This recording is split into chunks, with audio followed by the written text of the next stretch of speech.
2006 September 8వ తేదీ శుక్రవారం. ఈరోజు మహారాష్ట్రలోని నాసిక్ జిల్లాలో ఉన్న మాలెగావ్ అనే చిన్న పట్టణంలో ఒక భయంకరమైన సంఘటన జరిగింది. మాలెగావ్ ముంబై నుండి సుమారు 290 కిలోమీటర్ల దూరంలో ఉన్న ఒక సాధారణ పట్టణం. ఈ పట్టణం తన పవర్ లూమ్ పరిశ్రమకు ప్రసిద్ధి చెందింది. మరియు ఇక్కడ ఎక్కువగా ముస్లిం సమాజం నివసిస్తుంటుంది. ఆ రోజు షబ్ ఎ బరాత్ అనే పవిత్రమైన రోజు.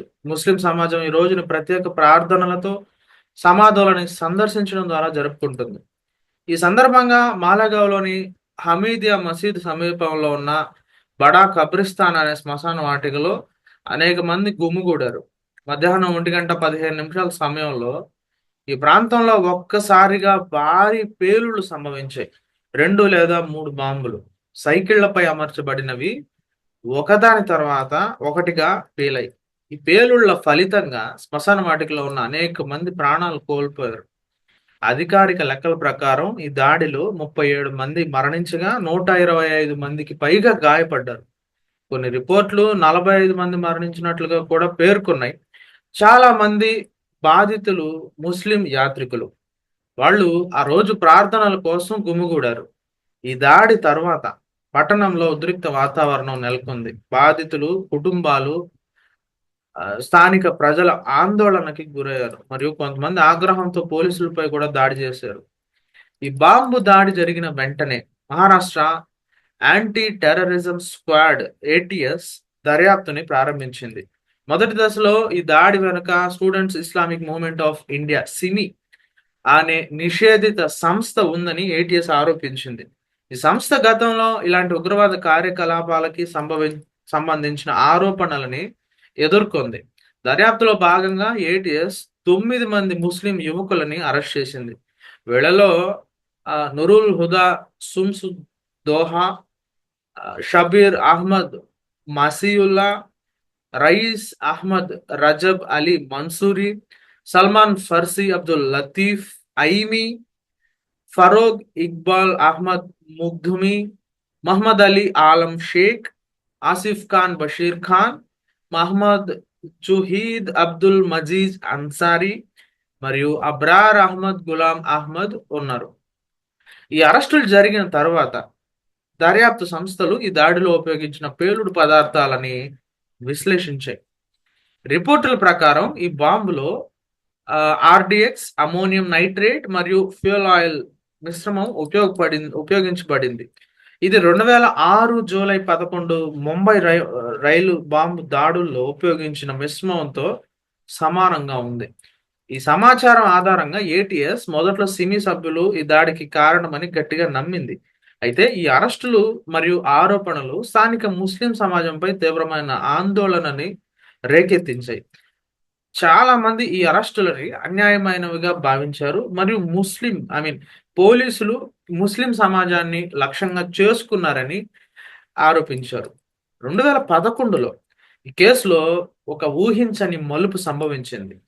2007 మక్కా మసీద్ బాంబు దాడి కేసులో అరెస్ట్ అయిన స్వామి అసీమానంద్ అనే వ్యక్తి 2006 మాలేగావ్ బాంబు దాడుల ఒక హిందూ ఉగ్రవాద సంస్థ అయిన అభినవ్ భారత్ కు చెందిన వ్యక్తులు చేసినవని కోర్టులో వెల్లడించాడు.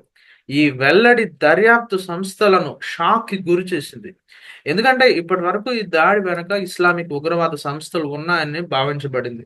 స్వామి అసీమానంద్ ఒప్పుకోలు ఆధారంగా నేషనల్ ఇన్వెస్టిగేషన్ ఏజెన్సీ ఎన్ఐఏ ఈ కేసును తీసుకుంది. ఎన్ఐఏ దర్యాప్తు ఏటీఎస్ మరియు central bureau of investigation CBI యొక్క మునుపటి ఫైండింగ్లని పూర్తిగా వ్యతిరేకించింది. ఎన్ఐఏ 2013లో 4 వ్యక్తులని అరెస్ట్ చేసింది. లోకేష్ శర్మ, ధన్ సింగ్, మనోహర్ సింగ్ మరియు రాజేంద్ర చౌదరి. వీరంతా అభినవ్ భారత్ అనే హిందూ రైట్ వింగ్ సంస్థకు చెందినవారు. ఎన్ఐఏ ఛార్జ్ షీట్ లో ఈ 4 బాంబు దాడులని ప్లాన్ చేసి అమలు చేసినట్లు ఆరోపించబడింది. అయితే ఈ ఆరోపణలని నిరూపించడానికి తగినంత ఆధారాలు లేకపోవడంతో ఈ 4 కూడా తర్వాత విడుదలయ్యారు. 2016లో ఏప్రిల్ 25న Maharashtra control of organised crime act MCOCA court ఒక ముఖ్యమైన తీర్పును వెలువరించింది. అదేంటంటే ఏటీఎస్ చేత 2006లో అరెస్ట్ చేయబడిన 9 మంది ముస్లిం యువకులపై ఎలాంటి ఆధారాలు లేవని, వాళ్ళని స్కేప్ గోట్స్‌గా ఉపయోగించారని కోర్టు పేర్కొంది. ఈ 9 మందిలో ఒకరు షబీర్ మసీవుల్లా 2015లో ఒక యాక్సిడెంట్‌లో మరణించారు. మిగిలిన 8 మంది 2011లో బెయిల్‌పై విడుదలయ్యారు. మరియు 2016లో వారిపై అన్ని ఆరోపణలు కొట్టివేయబడ్డాయి. ఈ తీర్పు బాధితుల కుటుంబాలకి కొంత ఊరటనిచ్చినప్పటికీ, ఈ కేసులో న్యాయం ఇంకా పూర్తిగా జరగలేదనే భావన మిగిలిపోయింది. ఈ కేసు అనేక నీతి ప్రశ్నలని లేవనెత్తింది. ఏటీఎస్ మొదట 9 మంది ముస్లిం యువకులని అరెస్ట్ చేసి, వాళ్ళని 5 సంవత్సరాల పాటు జైల్లో ఉంచింది. కానీ తర్వాత వాళ్ళు నిర్దోషులు అని తేలింది. ఈ తప్పుడు అరెస్టుల వల్ల వాళ్ళ జీవితాలు, కుటుంబాలు మరియు సామాజిక స్థితి తీవ్రంగా దెబ్బతిన్నాయి. ఈ ఘటన దర్యాప్తు సంస్థల పక్షపాతం మరియు నిర్లక్ష్యం గురించి సమాజంలో తీవ్రమైన చర్చని రేకెత్తించింది. అదే సమయంలో అభినవ్ భారత్ సభ్యులపై ఆరోపణలు నిరూపించకపోవడం కూడా న్యాయ వ్యవస్థలోని లోటుపాట్లని హైలైట్ చేసింది. మాలేగావ్ బాంబు దాడులు కేవలం ఒక ఉగ్రవాద దాడిగానే కాకుండా సమాజంలో విభజనను సృష్టించే ప్రయత్నంగా కూడా చూడబడ్డాయి. ఈ దాడి జరిగిన సమయంలో భారత ప్రభుత్వం మరియు నాయకులు ప్రజలను శాంతియుతంగా ఉండాలని కోరారు. అప్పటి ప్రధానమంత్రి మన్మోహన్ సింగ్, హోంమంత్రి శివరాజ్ పాటిల్ మరియు కాంగ్రెస్ అధ్యక్షురాలు సోనియా గాంధీ ఈ దాడిని ఖండించారు. వాళ్ళు ఈ దాడి సమాజంలోని వివిధ వర్గాల మధ్య చీలికని సృష్టించే లక్ష్యంతో జరిగిందని పేర్కొన్నారు. అమెరికా రాయబారి డేవిడ్ మల్బోర్డ్ కూడా ఈ దాడిని ఖండిస్తూ భారతదేశంలో ఉగ్రవాదానికి వ్యతిరేకంగా నిలబడతామని తెలిపారు. మాలేగావ్‌లో ఈ దాడి తర్వాత స్థానిక ముస్లిం సమాజం తీవ్రమైన భయం మరియు ఆందోళనలో మునిగిపోయింది. కొంతమంది ఆగ్రహంతో పోలీసులు వాహనాలపై దాడి కూడా చేశారు. దీని ఫలితంగా పట్టణంలో కర్ఫ్యూ విధించబడింది. రాష్ట్ర ప్రభుత్వం ర్యాపిడ్ యాక్షన్ ఫోర్స్‌ని రంగంలోకి దించి శాంతి భద్రతలని పునరుద్ధరించే ప్రయత్నం కూడా చేసింది.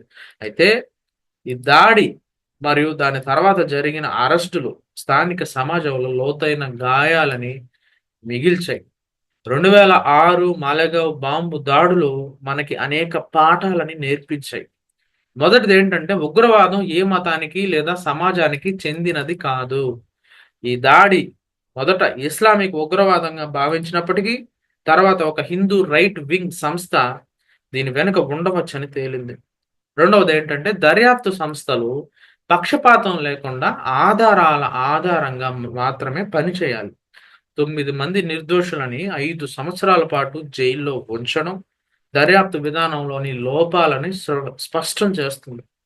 మూడవదేంటంటే సమాజంలో శాంతి మరియు సామరస్యాన్ని కాపాడుకోవడం అన్ని వర్గాల బాధ్యత. ఈ సంఘటన మన దేశంలో ఉగ్రవాదానికి వ్యతిరేకంగా పోరాడడంలో ఎదురయ్యే సవాళ్ళని కూడా హైలైట్ చేస్తుంది. న్యాయం జరగడానికి సమయం పట్టొచ్చు, కానీ నిజం ఎప్పటికీ దాగదు.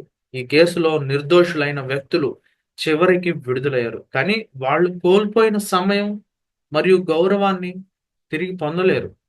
ఈ ఘటన మన న్యాయ వ్యవస్థ, దర్యాప్తు సంస్థలు మరియు సమాజం మొత్తంగా మరింత బాధ్యతాయుతంగా వ్యవహరించాలని గుర్తు చేస్తుంది.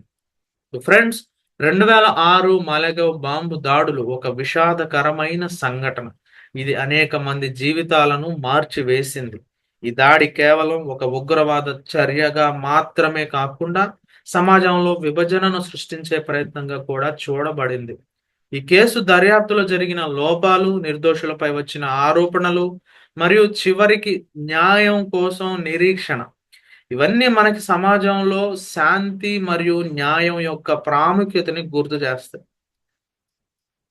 మీరు ఈ వీడియోని ఇక్కడితో ఆస్వాదించారని ఆశిస్తున్నాను. ఈ సంఘటన గురించి మీ అభిప్రాయాలు ఏమిటి? మీరు ఈ కేసు గురించి ఏదైనా అదనపు సమాచారం తెలుసుకోవాలనుకుంటున్నారా? కమెంట్ సెక్షన్‌లో మీ ఆలోచనలని తప్పకుండా షేర్ చేయండి. మీకు ఈ వీడియో నచ్చితే లైక్ చేయడం మర్చిపోవద్దు. మీ సపోర్ట్ మనకి చాలా అంటే చాలా ముఖ్యం. మన ఛానల్‌ని ఇంకా సబ్స్క్రైబ్ చేయని వాళ్ళు ఇప్పుడే సబ్స్క్రైబ్ చేసి బెల్ ఐకాన్‌ని క్లిక్ చేయండి. మీరు నాకిచ్చిన సమయానికి ధన్యవాదాలు. మరియు త్వరలో మరో ఆసక్తికరమైన వీడియోతో మీ ముందుకు వస్తాను. అప్పటి వరకు take care, stay safe, bye bye.